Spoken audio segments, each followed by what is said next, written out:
Today's show is sponsored by Indie Film Hustle's Filmmaker process. We provide filmmakers with professional services to get their films or series funded, finished, and distributed. For more information, go to filmmakerprocess.com. I'd like to welcome to the show RJ Cutler. How you doing, RJ? I'm all right. Thank you very much. All is good. Very cool. I love your mic. It's much more impressive than mine, so I appreciate the audio quality. Mic envy is a easily addressed issue. So, I won't feel too bad about it. Amazon can take care of that. That's very true. Two clicks. 2 clicks and it's done. Exactly. So I wanted to ask you. Let's just jump into it. How did you get started in the business?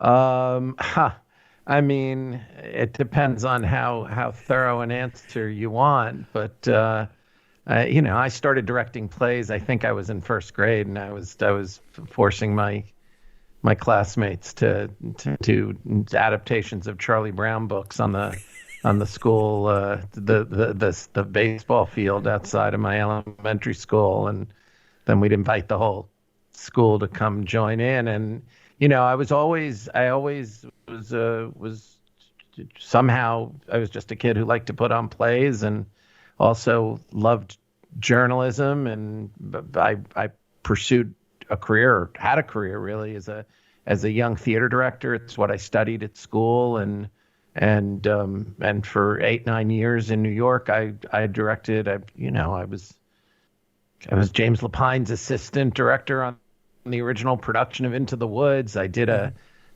original productions of Secret Garden, 2 productions before it went to Broadway and ran for several seasons. I had this wonderful life in the theater, but I always kind of, in the back of my mind, somehow thought that I would combine that passion with my equal passion in journalism, or curiosity about world events, which is just something I always had. And then in the summer of 1992, I had this idea to make a documentary about Bill Clinton's presidential campaign, which was heading towards the election. And I partnered with a dear friend of mine, Wendy Ettinger, and we pursued that idea, found our way to the brownstone of D.A. Pennebaker and Chris Hedges and Fraser Pennebaker, the legendary documentary filmmakers, and pitched them this idea. And as I say, there are long stories and short stories, but the short story is I produced The War Room. That was my first film, and it was not only a fantastic experience and a great success. We were nominated for an Oscar and had an incredible time, and witnessed the campaign from within it, and introduced the world to James Carville and George Stephanopoulos. But I along the way received this incredible education in documentary filmmaking and cinema verite filmmaking at the feet of the masters. D.A. Pennebaker and Chris Hedges, who were so incredibly supportive of me and generous with their time. And I literally would sit next to Chris as she was editing on the Steenbeck and ask her questions. And Penny, who was a great teacher and philosopher of verite, was always sharing lessons. And that's how I got started, and since then I've been, that's 1992. So we're nearing 30 years of doing this. Yeah. So you've done a couple things since then, without question. Now, The War Room specifically, there is a visceral energy in that film. I mean, you can sense it coming off. I mean, that must have been insane, just being in that room, that energy. I mean, it's been 30 years, so I was a younger man back then, to say the least. But I remember the excitement around Bill Clinton and around. Oh, it was crazy. I mean, it was this thing. Yeah, they were rock stars. He and Al Gore, they were young men. Were they 40? If they were barely 40, and they had these young wives and all these young people around them. And Pennebaker, who had done a great deal of filming with Bobby and Jack Kennedy in their prime, during their rise to power and until both of their deaths, he said that it hadn't been since then that he had experienced anything like this. He recognized immediately in the Clinton campaign that kind of youthful energy and vigor and vitality and passion and certainty that this group could change the world, and you felt it. You sure did feel it, man. It was you really felt it, And when you talk about that, it's something that the film was able to capture. So beautifully, yeah. And Carvel, Central Casting couldn't have sent him. I mean, it's they couldn't have, and they did, and we had to Penny. First thing Penny said about James, I remember after the first day or two of filming, we were like, well, maybe we make a film about him, and Penny was like, well, I don't know, he's kind of like the drunken uncle who won't leave the party. But then we got the film processed and we put it up. And I remember clear as day, Penny watching it and saying, that guy's a movie star. And that's we can make a movie about him. And he was right. And he was right. Because we thought, I didn't know what I didn't know what I was doing. And I was like, well, we'll follow these two guys. Because the first time I mentioned to Penny and Chris that, that I was like, I got access. I did it. I pulled it off. I got us in. We're in the campaign. And they said, well, when do we start shooting with Governor Clinton? And I was like, well, not Governor Clinton, but the guys who are running the campaign. Well, the guys who are running the campaign, what are we going to do with them? I was like, maybe, they'll take us to Bill Clinton. And then when they leave, we'll stay. And I didn't quite know that that's not the way it works. The whole film, we thought we were making a film about Bill Clinton, and one day we'd do like that. And I remember being disappointed. I remember on election night, we never quite got to be with Clinton. We filmed his speech to the world, and we were with James and George, and he hugged them, and we filmed that. But then the camera ran out of film, and we couldn't go. And I remember sitting in a cloakroom in the governor's mansion, waiting to get access to finally be with Clinton on election night, and just not getting it. And into the cloakroom came Al Gore's daughters, and they were waiting, and we were all just kind of waiting, and they got brought into the party, of course, but we didn't. But as everything was on that film, that was a great lesson in the fact that you don't always know what you have till you look at what you have. And when we looked at what we had, especially in the hands of his brilliant editors as Penny and Chris, who could bring it to life and bring the humor to life and bring the characters to life. I mean, man, they used every frame we shot on that film, every frame, but they made a masterful film. It's absolutely a masterful film.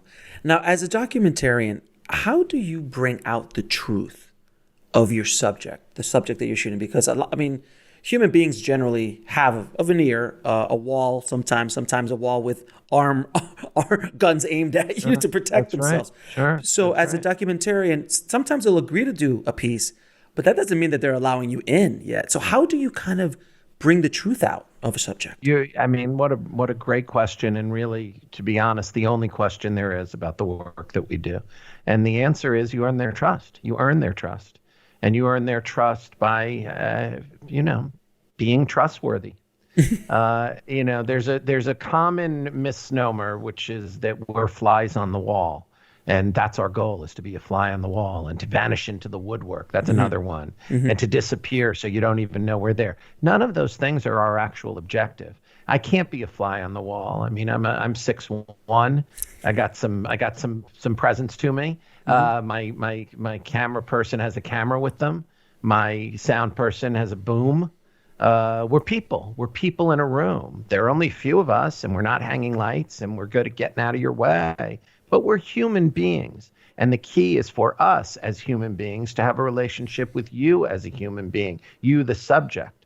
And if we have a relationship with you wherein you're as comfortable being yourself with us as you are with anybody with whom you trust and are fully comfortable being yourself, then we can capture that on film. And that's all we aim for. We want to earn your trust on Monday. And if we do, we know that we still have to earn it on Tuesday, and we still have to earn it on Wednesday. And as I say, the way to earn people's trust is to be trustworthy. The way you earn their trust in any relationship, you have to be who you say you are.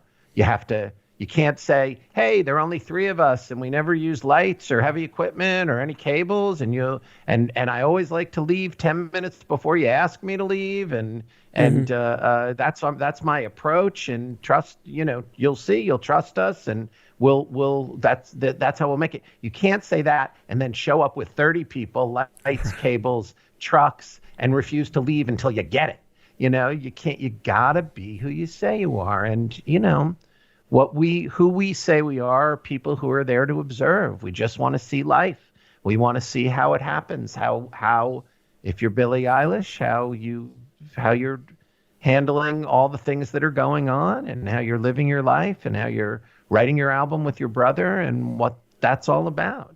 And we're simply there to see that. I don't want anything else.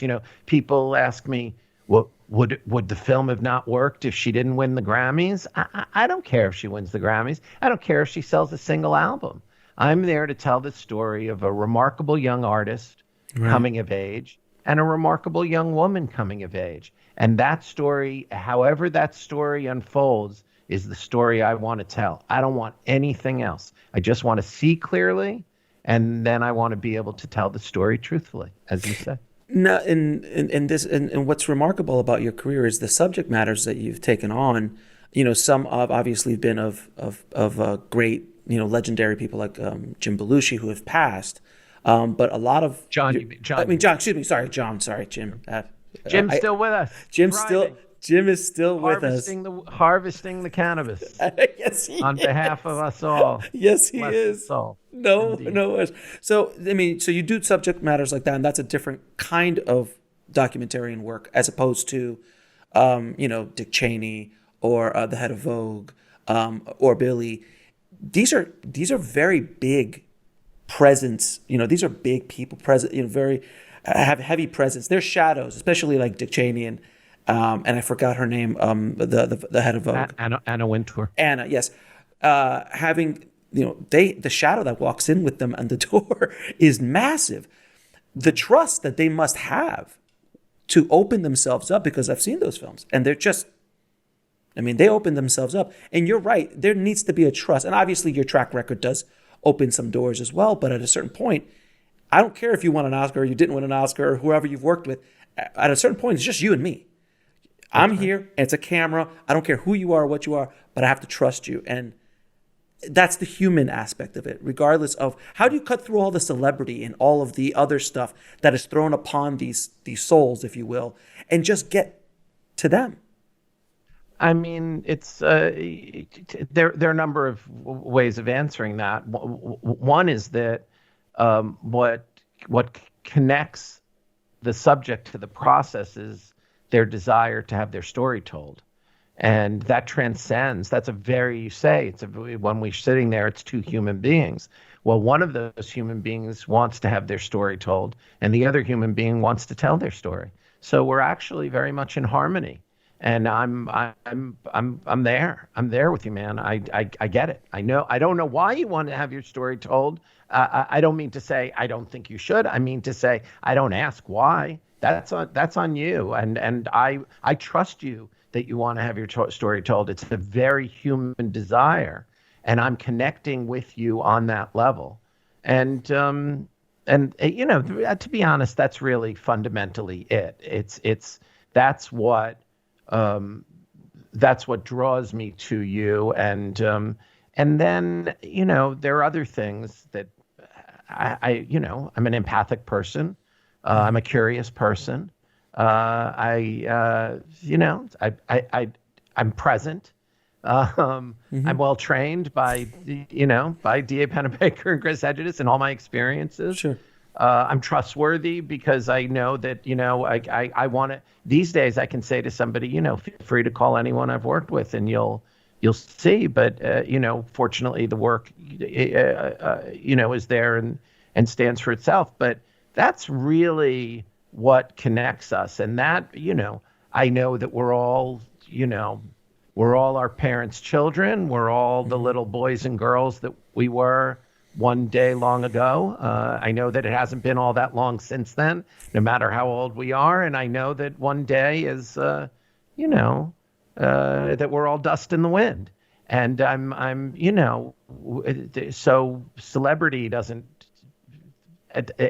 honestly, I've made plenty of projects that aren't about celebrities. I made films about high school kids and college kids and young physicians and young men and women in the military. And those projects are every bit as rich as the celebrity-driven projects. But it's not celebrity that is as interesting, even though it of course, has been a subject. It's a subject in the Billie film. It's a subject in the Belushi film. There's no question. But what drives my curiosity are people who are great at what they do and care a tremendous amount about it and are doing it as well as they possibly can under high stakes circumstances. As I mentioned, I come from the theater. I want to put on a good show. And I want to spin a great yarn, and I want you to laugh and cry and stomp your feet and cheer when it's over. And leave the theater grateful that you devoted, that you gave up your time to be there. And I want to have earned that gratitude. I want to have spent your time well. You're putting your trust in me too. So, those are my goals. Now, with those first few projects, like the War Room and the projects, a few projects after that, what were the biggest lessons you learned? Because you were brand new to this medium. What was the biggest lesson you took away from, let's say, the War Room? Because that was you were surrounded by such amazing, collaborators. Sure. What was that one lesson you're like, oh, this is the thing I'm taking away? One of the big things I'm taking away from this process.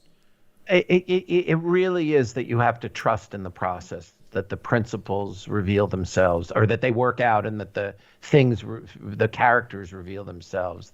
If you stick very early on, the different things Penny said to me that I think about every day. One of the very first things he said to me was, if you want to do this kind of work, you better have a bank robber's mentality, travel light, and be ready to make a break for it at any moment. And, I didn't know what he meant, but I know now. and that you gotta be light on your feet. You gotta be able to adjust. You gotta make it, if necessary. You gotta make a break for it. You gotta. But he also said, the first thing he does when he walked into a room, into a shooting environment, was find a table to sit down next to and take his camera apart and clean it. Because he wanted the people who he was filming to know that he was a guy with a job too. He's no different than them. He's not a body with a camera on its head. He's a human being who's there to connect with you on a human level. There's so many of those lessons. One of the kind of lessons that I share with others, that to me is the in a way the kind of lesson of how to approach this kind of filmmaking, came to me from Wayne Gretzky, the great hockey player, who never gave interviews. But one day I remember watching an interview with him between periods. Somehow they got a hold of him, and the interviewer said, "Tell us, great one. What is your secret? How do you do it? Tell us, please tell us." And Gretzky said, "Well, it's quite simple. I just follow the puck." And I remember thinking, oh my God, everybody else on the hockey rink is trying to get the puck to do what they want it to do. But there's Gretzky somehow communing with the puck and letting it lead him. Well, that sounds odd, but was the key to his success, and I think it's the key to the success that I have in doing this. In that I'm following life. I'm not asking life to do something. I'm not trying to force it. I'm not trying to force the puck into the net. I'm just following the puck, man, because it's on a beautiful journey. And if it ends up in that goal, even so much the better. Oh, that's one of the most amazing quotes in sports history, but I think in his industry in general. I think it was like he follows the puck, and he also likes to be where the puck is going to be. And I think as a document, he tried. That's right. All of those things. Yeah. All of those things. Penny, another thing I wish, we could talk for an hour, just me remembering different things Pennebaker said to me at different times. Sure. But one of the things he said was that directing is what happens. You don't direct while you're in the field. You're not telling, I'm not saying, put it over there, put the camera over there, frame it up. That's not directing. Directing, he said, is what happens in the bar at the end of the day. And what he meant by that was that after the shoot, you sit around and you say to each other, what did you see? What did you hear? What was your experience of the day? What moved you? What questions did you have? And as long as everybody is communicating about those things, you're ready for the next day and you move along. Another thing Penny said, I remember wrapping the War Room, and I had been out at some event, and I had met Riley, Pat Riley, who at the time was the Knicks coach. Yeah. And he had seen the War Room. It was out. The film was out, so we were in our kind of like, we were going to parties, and people knew that I had produced the film, and someone introduced me to Pat Riley, and we had this great chat. And I said, we should make a film about you. And he was like, oh, he was not uninterested. Mm-hmm. And that was enough for me. And the next day I saw Penny, and I said to him, well, I think I found our next film. I'll produce, and you guys will direct, and we'll tell the story of Pat Riley, one of the greatest coaches to ever be in all of sports, and he's right here in town, down the road at Madison Square Garden. And Penny said, I thought you wanted to be a director. And I was like, I do, but look, another project's fell into our lap, and I love producing, and this has been great, and you guys are the directors. He's like, no. You want to be a director, you find a film to direct. Because you're not a director until you wake up in the middle of the night screaming. And you don't wake up in the middle of the night screaming when you're producing a film, only when you're directing it. And and I was like, wow, it was generous, truthful. And a month or so later, I was at my college reunion, and I ran into my old friend David Van Taylor, who's a brilliant documentarian, and he and I started kibitzing about different stories that people would tell. And he said to me, if you really want to tell a story about America and American politics, Oliver North is going to run. Iran-Contra Ali is going to run for Senate. And we should tell that story. And I said, I'll do it if you'll do it. And off we went. We directed a film together. And I love that film. It's called A Perfect Candidate. It's really, I'm so proud of it. It's if the War Room is a celebration of the kind of joy of American politics, A Perfect Candidate is its dark underbelly, just filthy, nasty, just unbelievable. Like, I can't believe it. And we got it. We were there. We were inside it. And man, did I wake up screaming in the middle of the night, like more times than I wish to remember. But I learned what directing was, what directing one of these films was. And, you're dealing with powerful stuff. You're harnessing you're being given an opportunity by the gods to harvest that power and tell the stories of human life. And it's intense stuff. So, now sometimes I wake up in the middle of the night. I don't have to scream because I've been through it before. But Penny was right. You haven't directed one of these films until you've woken up in the middle of the night screaming. And now you wake up in a cold sweat. You don't scream, but there might be a cold sweat. Fortunately, my wife here isn't. My wife isn't here to refute your observation. But let's let it stand. Fair enough. Now, you did this great documentary on. One of my favorite comedians of all time, John Belushi, and his story is remarkable. When you go down the rabbit hole of John Belushi, what was that like? Because obviously he's not around to interview, so you had to do this from perspectives of everyone who was close to them. What was it like going down that rabbit hole? Because it was, I'm assuming, somewhat scary and hilarious and everything. Yeah, it was actually a big riddle. You're asking the exact right question, because thank you. How do you tell the story? John Belushi, dies of an overdose in the early 1980s. I'm making this film in 2016, 17, 18, whatever. I've lost all track of time and post-COVID, who knows what? But right in the late 20 teens, that's 30 years later. I'm making this. This film, and how do you capture it? How do you capture the rawness? How do you capture? And my objective with this film is to tell the story of not of what it was like for John Belushi to die, which is one of the most oft told stories in entertainment history, but the story of what it was like for John Belushi to live.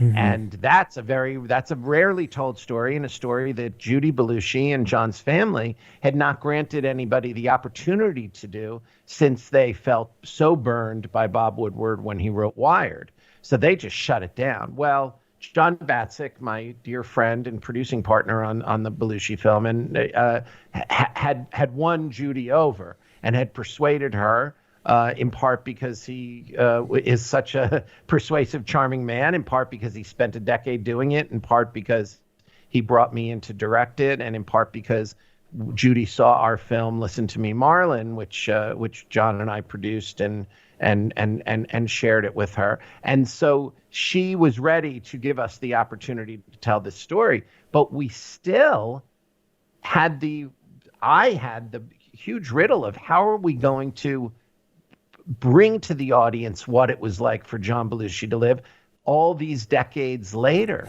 And as I started to do kind of preparatory interviews, talk to people on the phone, have lunch with people who knew John, those kind of things, I was like, everyone's either talking about themselves, as people do, or they're telling the story that they tell about John when they tell stories about John.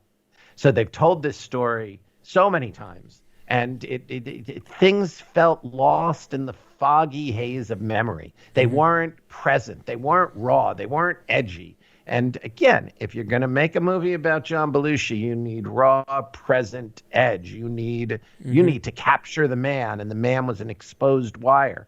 Well, these conversations I was having were not exposed wire, and I was concerned.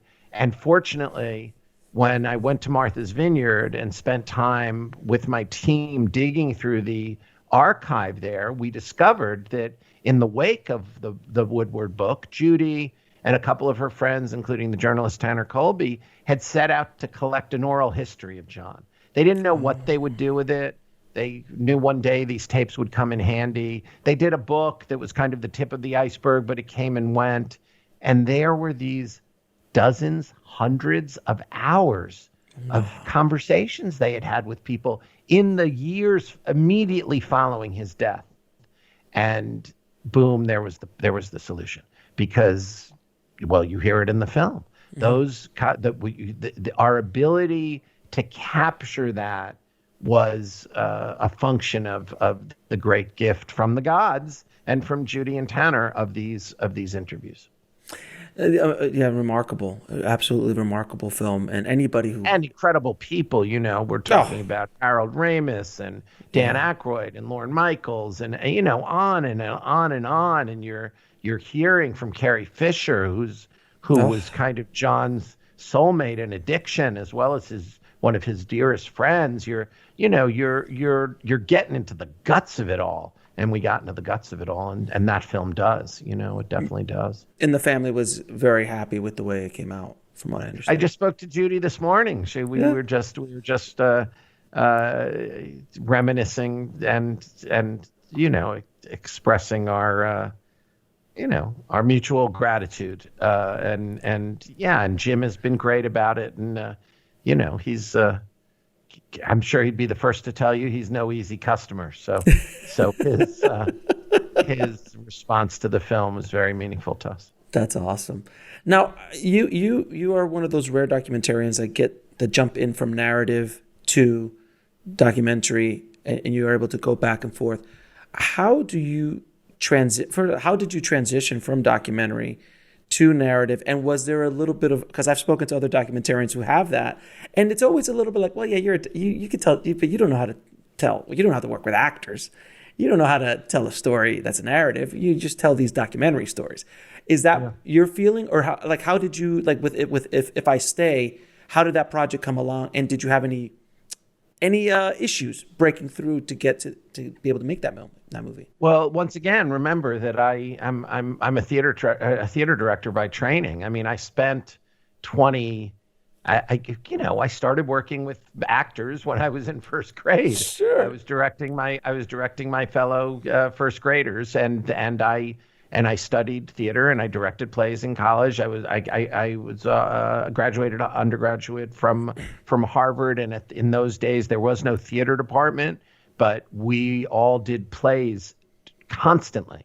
We just produced them ourselves, and there were theaters all over campus, and that's what we did, and we were so passionate about it, and the teachers who did pass through for the kind of special classes now and then in theater practice or theater drama history or any of the dramatic. I had a constant, my major was dramatic theory and literature, but I had to kind of apply through the special concentration thing. We studied, we were imbued with kind of, the importance of the message, the importance of the themes, the importance of, making sure that the audience's time was well spent. I can't tell you the number of teachers who said to me, you're asking people to come out and spend 2.5 hours sitting in a dark room with you. You better have something important to say. You better know what it is, and you better damn well be entertaining. And I mean, so many people, I was drilled into my head, but so was the importance of how you communicate with your collaborators, actors, designers, everybody, your writers, everybody with whom you're working. So those are things that I personally am trained in. I then, as I said, spent many years directing in the theater. So working with actors is a great joy to me, and sure.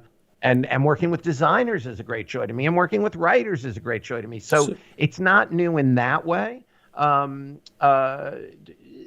it's very different than documentary work. Documentary work is, in a way, documentary work is more like the theater than film work, because you have time in documentary work. A lot of time. And you have time. Yeah. You have time in the theater. You spend weeks and weeks rehearsing and weeks in previews. And you take your time, and I love that. In film, you show up on set, and the first thing you hear is somebody yell, "We're losing the light. You're running out of time." It's all day long. You're in a frickin' panic. That happens not to be my preferred way of going through a day. I like to chill. And I like to follow the puck. There's no time to follow the puck. We're making a movie. You're creating the puck. You're creating the puck at that point.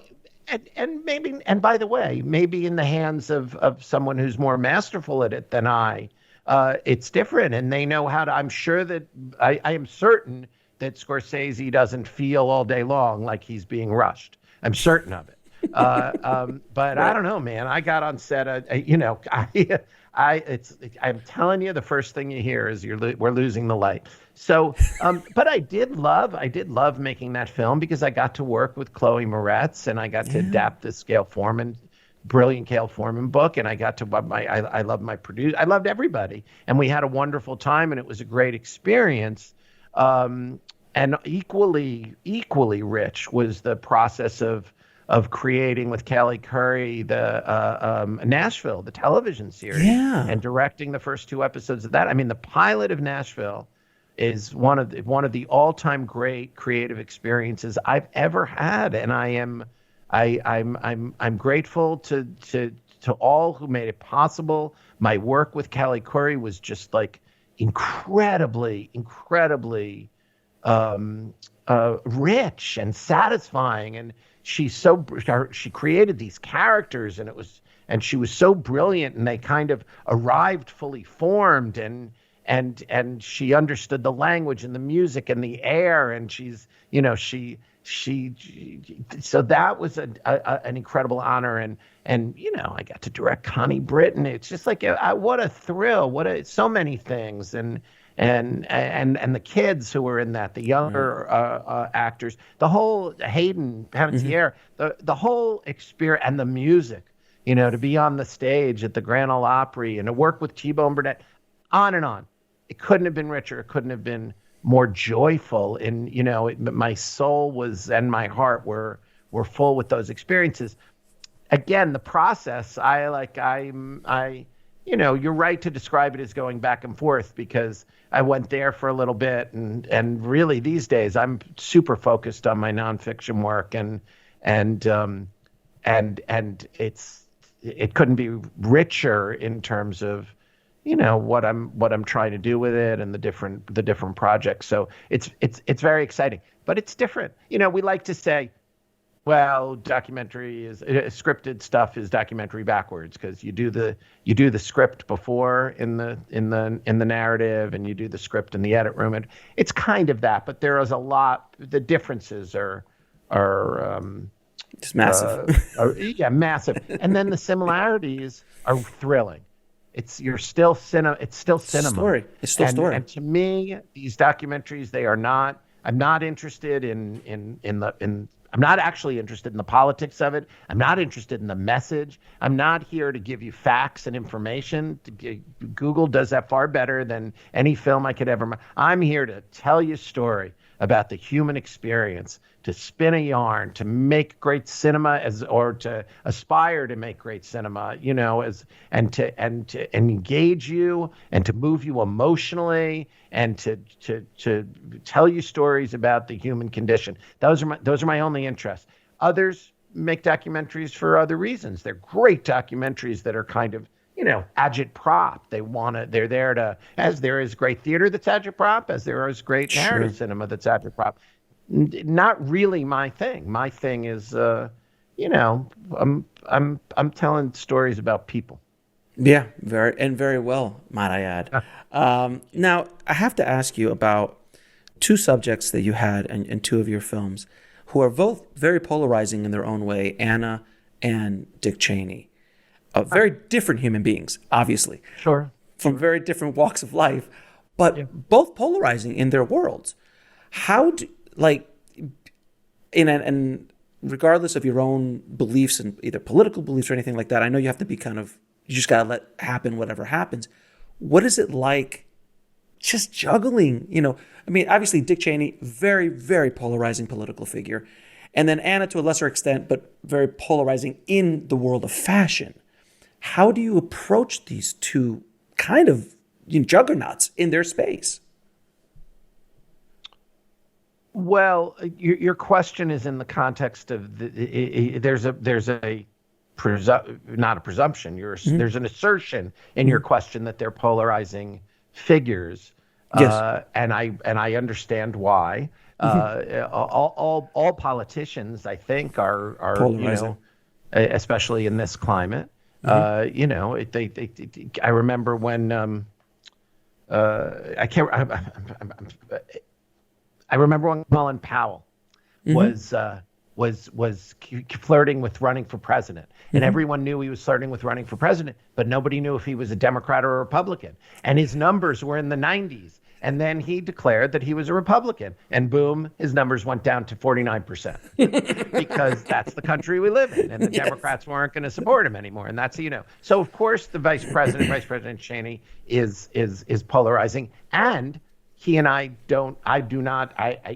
think I would never pull the switch for him. I would never pull the switch for any of his policies. I think he's led us into a war that has been a catastrophe in 70 different ways. And I wish he hadn't done it. But I do know that he is as impactful a non-presidential politician as this country has ever seen. And when I started pursuing him, he was his heart was in failure. He had a battery in his heart for a heart. Some would say he had a block of ice for a heart, but he literally had a battery for a heart. And he was frail when I first met with him. He was weak. He told me in our first meeting that he would look in the mirror and see the ghost of his father, and he knew that that his time was coming. And pretty much he was sitting around waiting for one of two things to happen: either a transplant would be available, because he was on a list like everybody else, or he would pass, and he was at peace with that. This is what he told me the day I met him for lunch in his home. By the way, at an address that I couldn't find on Google, because Google Maps doesn't have Cheney's address. The next time I met with him, Liz called me, his daughter called me right after he awoke from surgery. It was literally like the day he got a surgery from the heart transplant. And she said to me, I just want you to know the vice president is doing well. And one of the things he said to us before he went in was that if he survived, he wanted to make sure that making this movie was one of the things that he did this year. So we're ready to go. I mean, it was crazy. It was the day, and I had spent a lot of time waiting for them to say yes or no, and will we do this? And again, human beings want their stories told. Yeah, I was going to say that. So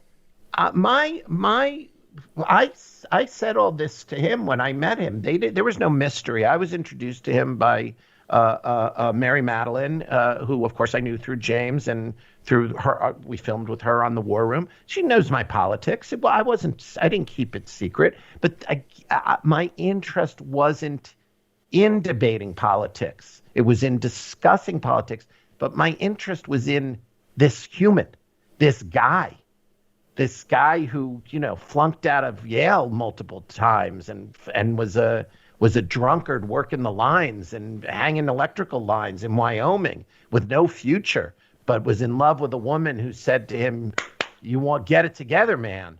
You're too good for this. Stop drinking. I mean, he was sleeping on the floor of a jail cell because he had been picked up too many times for drunk driving, and they finally threw him in the tank. And his girlfriend, Lynn, I'm sorry not to remember her name, but the woman who would become Lynn Cheney, said, if you want this relationship to go anywhere, if you want to spend the rest of your life with me, you're going to sober on up and get it together. And he did. He got it together. He changed his life. He went to graduate school. He was an incredibly brilliant man. He was respected by all of his colleagues in Congress. He was admired in the administration. He played this instrumental role during the first George Bush administration, George H.W., and in the Gulf War, and they were reasonable, and they drew the line. They didn't turn it into a long war. They got in, they got out, and they recognized that certain balances there was a lot to talk about with him. Then something happened on 9/11 and something, and we tell that story. Yeah. But this is a movie that I think I want people to watch this movie 50 years from now. I want them to watch it 100. I want them to know who this man was, where he came from, what he did, how he did it, how he defends himself. And he had to defend himself in this film. He put duty versus honor. And he said he dismissed honor as a value in this film. Well, that's a really interesting thing in a person who's leading a country to war. He had to defend torture in this film. That's a really intense thing that someone has to do. And as I say, I think he's the single most impactful non-presidential politician who's ever. I mean, it's no mystery. George W. Bush gave him a lot of rope. He had a lot of power in that administration, and he wielded it. And he did some questionable things. I, as a voter, would say some bad things. I, as a filmmaker, left them as questionable so that he could defend them and you could hear them and we could be on the record with it. And so that's how I approached that. With Anna, I'm just telling a story about a great, one of the world's great editors. And what does it mean? This bird-like little human who also is her father's daughter. That's a big part of it. The great, Charles Wintour, Charles Wintour, the legendary Fleet Street editor who for 20 years ran the most important paper in England and who was for her very much a role model and someone who she always wanted to please. But she single-handedly, when we were with her, she was single-handedly running this global industry, this multi-billion-dollar global industry. And how does she do it? Powerful women are very interesting, fascinating. They tend to be, by the way, they tend to be controversial just because they're women in power. Of course. You know, and they gotta, you know, I'm starting a film now about Martha Stewart. Talk about a person in power who was kind of punished for being in power, you know, for being successful. So, and there's more to say about it, but you know, look, end of the day, people are fascinating. People, you know, people are remarkable. There's some extraordinary folks out there, and it's they've got great stories to tell. And you know, as you point out, I've had the great good fortune of being able to tell a number of, you know, fascinating, certainly, you know, complex people's stories. Now, your latest project with Billie Eilish, can you tell me a little bit about that film and how that came to be?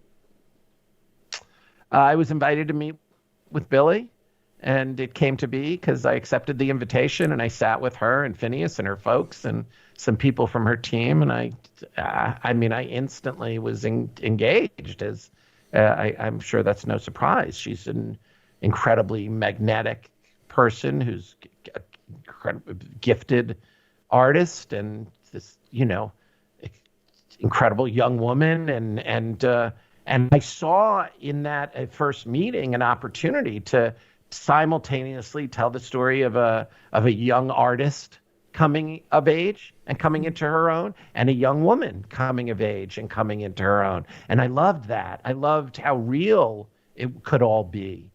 And that's, you know, that's the film. It's really very simple. You know, then we just followed the puck, and the puck went to some amazing places. I love that. I love that analogy. It's so wonderful. Yeah. But isn't it true? And you've been in rooms with these kind of people. There is an energy to people, especially like to celebrities or artists like that. There's this thing that you can't explain.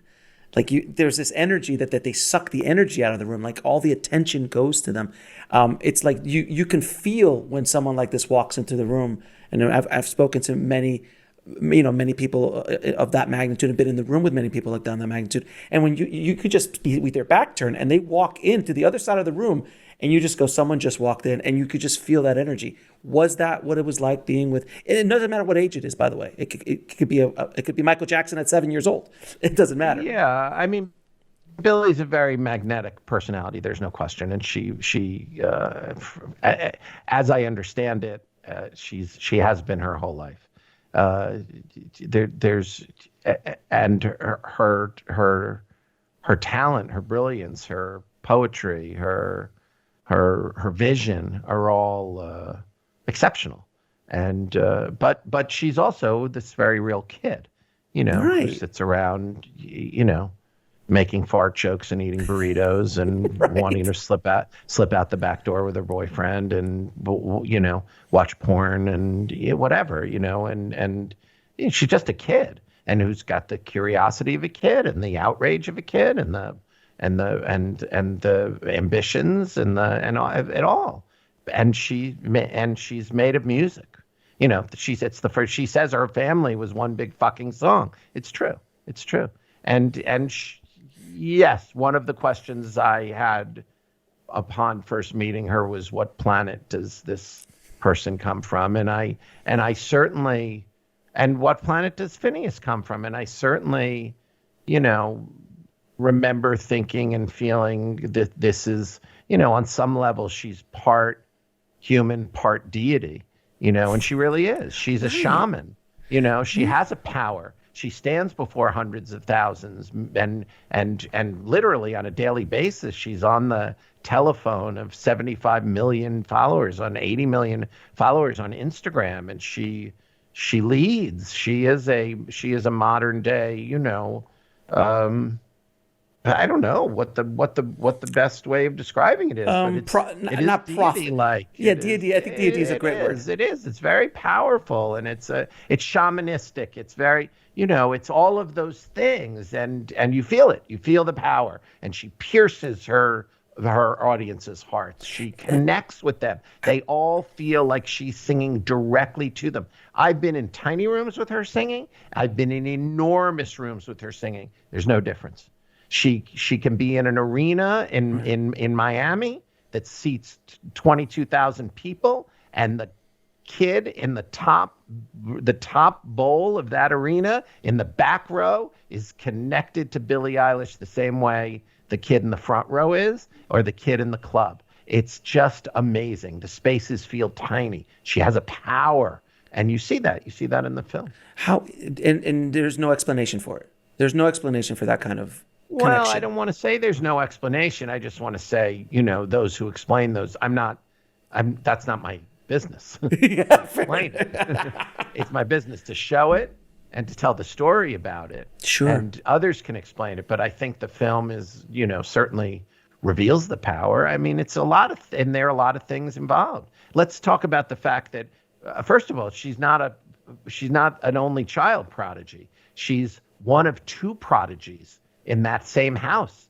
And they need each other. They make each other even greater than either, she and Phineas. They are a partnership.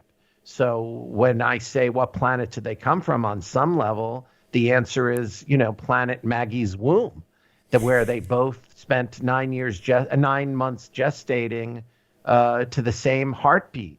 And then they were raised by the same parents, and you see all the and they were raised in a particular way, which, as Billie says in the film, first and foremost, they were encouraged to be themselves. And first and foremost, their family was one big fucking song, as she says in the film. By the way, those two lines I just quoted are pretty much the first line in the film and the last line in the film. So the whole film is about how those things come together.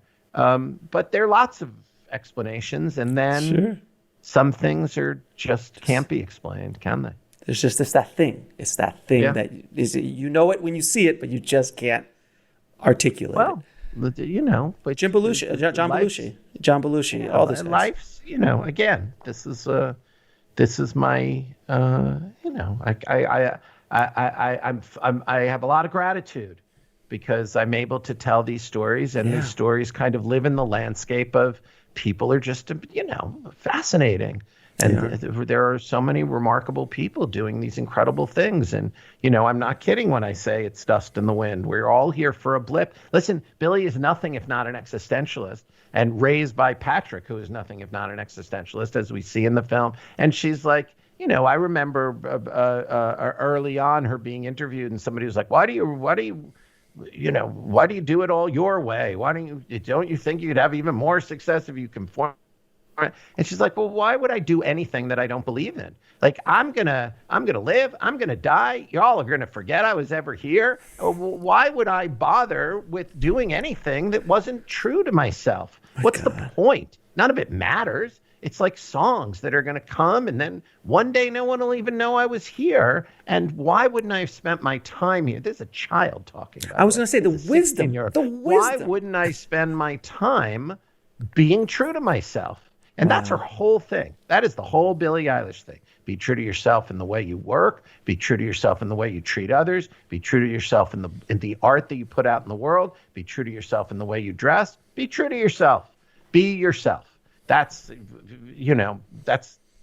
might be considered a kind of radical philosophical approach, but it's hers, and it resonates the world over through her art and just her persona. And where can people watch this film? The World According to The World According to Billie Eilish, it could be called. Billie Eilish, The World's a Little Blurry is on Apple TV Plus. There's another series we have on Apple called Dear, which is a wonderful project that we did about how work impacts people. And then on Showtime is the John Belushi film called Belushi. And we talked a lot in this conversation about The War Room. That's available on Criterion. And of course, all these films, they're all on a streaming service. And what a pleasure to chat about it all with you. And I can ask you the last few questions I always ask all my guests. Yep. What advice would you give a filmmaker trying to break into the business today? Make a movie. Best advice. Please don't go to film school. Please make a movie. Film school is an old paradigm that provided for equipment and that's it. It provided for equipment. It gave you access to equipment you couldn't afford. You couldn't afford a camera when it was a film camera. Or You Steam couldn't afford Deck. the processing. You couldn't afford. Now, guess what? Here's a camera. Here's a camera. I'm holding up a telephone. Here's a camera, the new iPhone. It's got editing equipment on it that does the trick. It's you insane. can upgrade, but you got it all. Or buy a camera from Amazon and return it in 29 days. It's not illegal. It's their policy. It's how they became the biggest company on the planet, and Jeff Bezos became one of the richest men to ever have lived. He's a pharaoh, and he says, please buy stuff from me, make a movie, and return it 29 days later, and I'll give you your money back. I'll pay for your film. That's what Jeff Bezos says. He does. He says it. So that's what my advice to a young filmmaker. Don't talk about agents. Don't talk about showbiz. Don't talk about film school. Don't just make a movie. And guess what? It may suck. Then make another movie. It's going to be better than the first one. And that is absolutely my advice. Carry on, man. Tell stories with your friends. Amen. Preach, my friend, preach. Now, what is the lesson that took you the longest to learn, whether in the film industry or in life? Oh, goodness. I hesitate because the lesson that took me the longest to learn is one I'm sure I'm still learning. Sure. But you know, it's all. I think it's all going to be all right. It's all going to be fine. Is a good lesson. You know, I listen. I mentioned that I was James Lapine's assistant on Into the Woods, the Broadway musical, the legendary Lapine-Sondheim musical that I think it was 1987 or 88 that we did it, and I remember one night James saying to me, you know, the biggest part of my job, you know what the biggest part of my job is? And I was like, what? He said, just saying to everybody, it's all going to be great. It's all going to be great. And I was like, oh shit, that is. You say that all the time. I was like, that's the biggest part of my job. It's all going to be great. It's all going to be great. So, you know, I say that's a lesson that's worth remembering, you know, and so there you go. And 3 of your favorite films of all time. Oh my goodness. The Lady Eve. Great movie. Preston Sturges film.